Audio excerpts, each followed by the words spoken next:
CJP का आंदोलन भले ही खत्म हो गया हो, लेकिन नीट पेपर लीक का मुद्दा अब सड़क से निकलकर संसद के रण में पहुंच चुका है। संसद में इस मुद्दे पर फिर जोरदार टकराव के आसार हैं।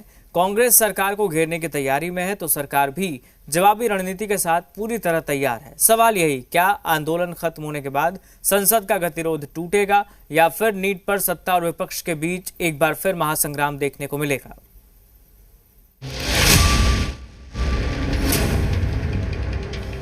नीट पेपर लीक पर सड़क का आंदोलन भले थम गया हो, जंतर मंतर अब खाली हो चुका है, लेकिन सियासी संग्राम जारी है।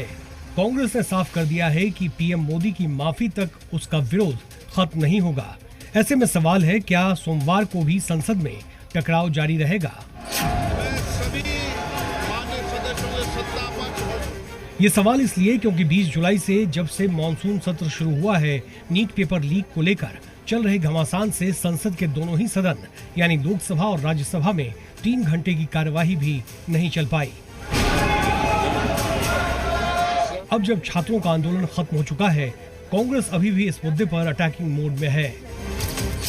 कांग्रेस ने सोशल मीडिया पर एक पोस्ट डाला है जिसमें 2 मांगों का जिक्र है। उसके पूरा हुए बिना संकेत यही है कि संसद का गतिरोध टूटेगा नहीं। कांग्रेस की पहली डिमांड है, छात्रों पर हमला करने वालों के खिलाफ कार्रवाई हो। दूसरी मांग है, नरेंद्र मोदी माफी मांगे। यानी नीट पेपर लीक को लेकर कांग्रेस की लड़ाई अभी जारी है।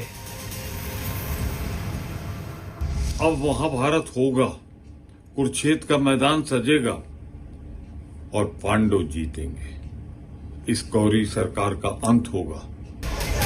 भले ही कॉकरोच जनता पार्टी का प्रदर्शन खत्म हो गया हो, उनकी मांगे मान ली गई हो, लेकिन राहुल अब भी हमलावर है। बाकायदा केंद्रीय गृह मंत्री अमित शाह को चिट्ठी लिखकर राहुल गांधी ने कई सवाल पूछे हैं। छात्रों के खिलाफ पैलेट गन और बल प्रयोग की मंजूरी किसने दी? आखिर इस कार्रवाई का आदेश किसने दिया? क्या सरकार इन सवालों का जवाब देगी और जिम्मेदारी तय होगी? यानी मैसेज क्लियर है, सोमवार को भी संसद में हंगामे के आसार हैं। कल संसद में पेपर लीक के खिलाफ नया बिल आ सकता है। केंद्र सरकार पेपर लीक रोकने के लिए public examination prevention of unfair means act 2024 में संशोधन करने जा रही है। पीएम नरेंद्र मोदी के आश्वासन के बाद सोमवार को कार्मिक और प्रशिक्षण विभाग के केंद्रीय मंत्री जितेंद्र सिंह लोकसभा में नया बिल पेश कर सकते हैं, जिसमें सजा और जुर्माने का प्रावधान और सख्त कर दिया गया है। इसके मुताबिक प्रस्तावित प्रावधानों के तहत पेपर लीक कराने वालों को 5 से 10 साल तक की जेल और 50 लाख रुपए तक का जुर्माना हो सकता है। वहीं अगर किसी सर्विस प्रोवाइडर या संगठित गिरोह की संलिप्तता पाई जाती है तो 5 से 10 करोड़ रुपए तक का जुर्माना, परीक्षा का पूरा खर्च वसूलने और 8 साल तक सार्वजनिक परीक्षाओं से प्रतिबंध जैसे कड़े प्रावधान भी शामिल है। इसका मकसद पेपर लीक पर लगाम लगाना और परीक्षाओं की निष्पक्षता सुनिश्चित करना है। इसके अंदर एंटी चीटिंग बिल आया था, तो उस समय इनके किसी नेता ने बिल के अंदर भागीदारी नहीं करी, ना कॉमा, ना फुल स्टॉप, ना सेमीकोलन, ना कोई सेंटेंस, एक अक्षर नहीं बोला गया इनसे। अब अपेक्षा करते हैं कि छात्रों की मांग के अनुसार से ये बिल को नए ढंग से पेश किया जा रहा है, इसमें भागीदारी करेंगे और एक कंस्ट्रक्टिव ऑपोजिशन का रोल प्ले करेंगे।